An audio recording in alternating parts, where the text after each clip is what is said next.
ओम नमः शिवाय। रवि प्रदोष व्रत कथा और महात्म। जब प्रदोष तिथि किसी वार को पड़ती है तो प्रदोष तिथि को उस नाम से जाना जाता है। अगर सोमवार को प्रदोष व्रत पड़ रहा है तो सोम प्रदोष व्रत के नाम से जाना जाएगा। वहीं रविवार के दिन अगर प्रदोष व्रत पड़ रहा है तो रवि प्रदोष व्रत के नाम से जाना जाएगा। रवि प्रदोष व्रत की कथा सुनने व पढ़ने से जीवन के सभी कष्ट दूर हो जाते हैं और भगवान शिव की असीम कृपा प्राप्त होती है। रवि प्रदोष व्रत का महात्म्य। एक समय सर्व प्राणियों के हितार्थ परम पावन भगीरथी के तट पर ऋषि समाज द्वारा विशाल गोष्ठी का आयोजन किया गया। विद्वान ऋषियों की एकत्रित सभा में व्यास जी के परम शिष्य पुराण वेता सूत जी महाराज हरि कीर्तन करते हुए पधारे। सूत जी को देखते ही सौनकादिक 88,000 ऋषि मुनियों ने खड़े होकर दंडवत प्रणाम किया। महाज्ञानी सूत जी ने भक्ति भाव से ऋषियों को हृदय से लगाया तथा आशीर्वाद दिया। विद्वान ऋषिगण और सब शिष्य आसनों पर विराजमान हो गए। मुनिगण विनती भाव से पूछने लगे कि हे परम दयालु, कली काल में शंकर की भक्ति किस आराधना द्वारा उपलब्ध होगी, हम लोगों को बताने की कृपा कीजिए, क्योंकि कलयुग के सभी प्राणी पाप कर्म में रत रहकर वेद शास्त्रों से विमुख रहेंगे। दीन जन अनेकों संकटों से त्रास्त रहेंगे। हे मुनि श्रेष्ठ, कली काल में सत्कर्म की ओर किसी की रुचि न होगी।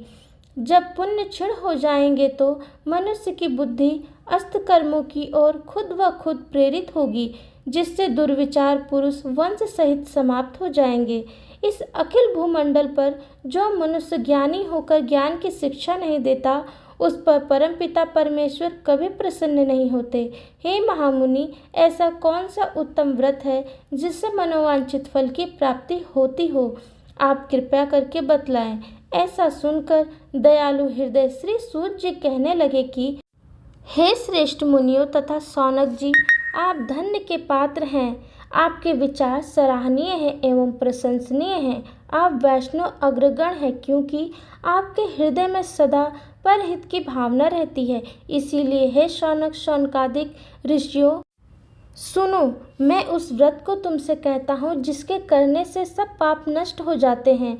धन वृद्धि कारक, दुख विनाशक, सुख प्राप्त कराने वाला, संतान देने वाला, मनोवांछित फल प्राप्ति कराने वाला यह व्रत तुमको सुनाता हूँ, जो किसी समय भगवान शंकर ने सती जी को सुनाया था और उनसे प्राप्त यह परम श्रेष्ठ उपदेश मेरे पूज्य गुरु जी ने मुझे सुनाया था, जिसे आपको समय पाकर शुभ बेला में मैं सुनाता हूँ। बोलो उमापति शंकर भगवान की जय।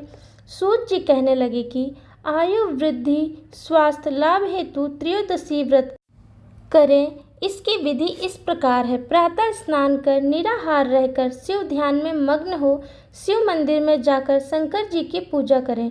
पूजा के पश्चात अर्धपूर्ण त्रिपुण का तिलक धारण करें। बेल पत्र चढ़ावें, धूप दीप अक्षत से पूजा करें, ऋतु फल चढ़ावें, ओम नमः शिवाय मंत्र का रुद्राक्ष की माला से जाप करें। ब्राह्मण को भोजन कराकर सामर्थ्य अनुसार दक्षिणा दें। व्रती को सत्य ही बोलना चाहिए। हवन आहुति भी देनी चाहिए। इसके बाद मौन व्रत धारण करे। व्रती मंत्र ओम ह्रीं क्लीं नमः शिवाय स्वाहा से आहुति दे। इससे अभिष्ट फल की प्राप्ति होती है। व्रती पृथ्वी पर शयन करे, एक बार भोजन करे, इससे सर्व कार्य सिद्ध होते हैं। श्रावण मास में तो इसका विशेष महात्म्य है। यह सर्व सुख धन आरोग्यता देने वाला है। यह व्रत सभी मनोरथों को पूर्ण कराता है। हे ऋषिवरों, यह प्रदोष व्रत जो मैंने आपको बताया है, किसी समय शंकर जी ने सती जी को और व्यास मुनि ने मुझको सुनाया था। शौनकादि ऋषि बोले, हे पूज्यवर महामते, आपने यह व्रत परम गोपनीय मंगल प्रदा कष्ट निवारक बतलाया है। कृपया यह बताने का कष्ट करें कि यह व्रत किसने किया और उसे क्या फल प्राप्त हुआ। रविवार प्रदोष व्रत कथा।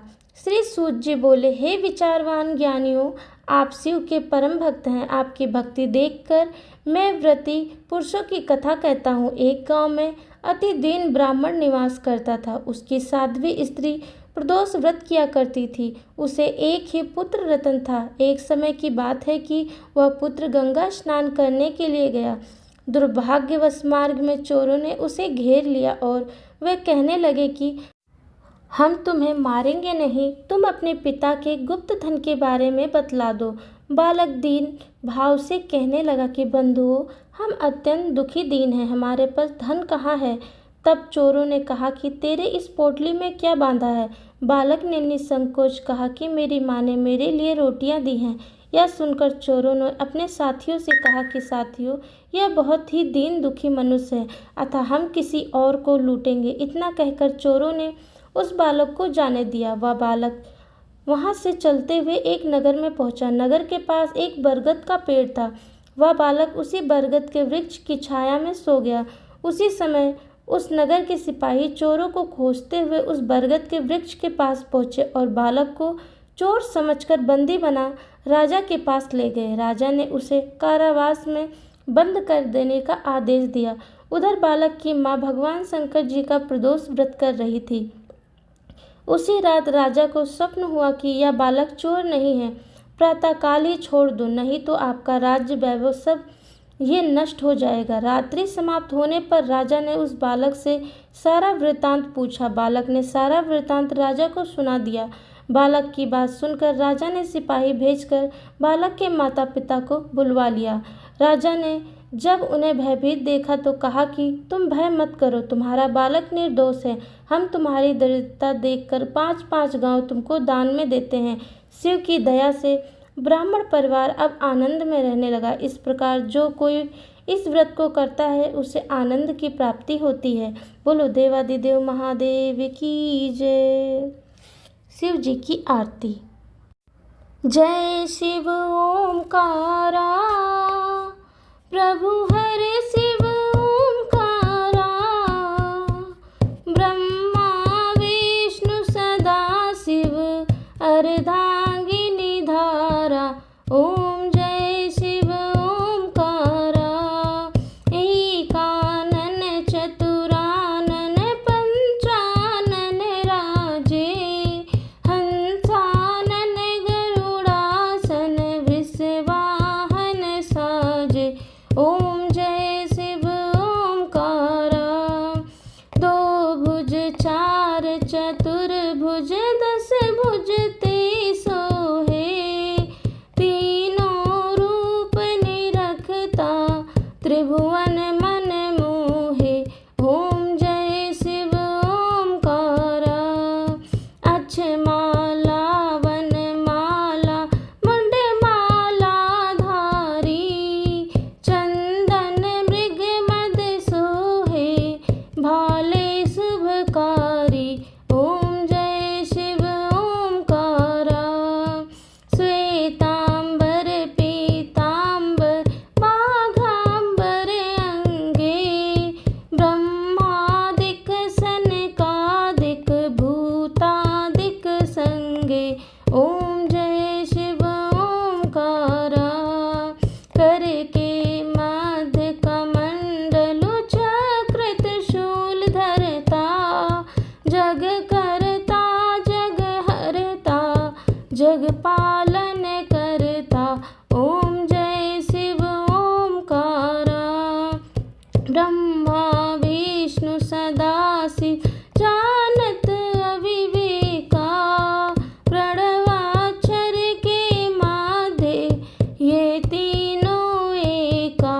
ओम जय शिव ओमकारा, त्रिगुण शिव जी की आरती जो कोई नर गावे, कहत शिवानंद स्वामी सुख संपत्ति पावे। ओम जय शिव ओमकारा, प्रभु हर शिव ओमकारा। कथा आरती अच्छी लगी हो तो प्लीज़ एक लाइक ज़रूर करें। कमेंट में हर हर महादेव ज़रूर लिखें। धन्यवाद।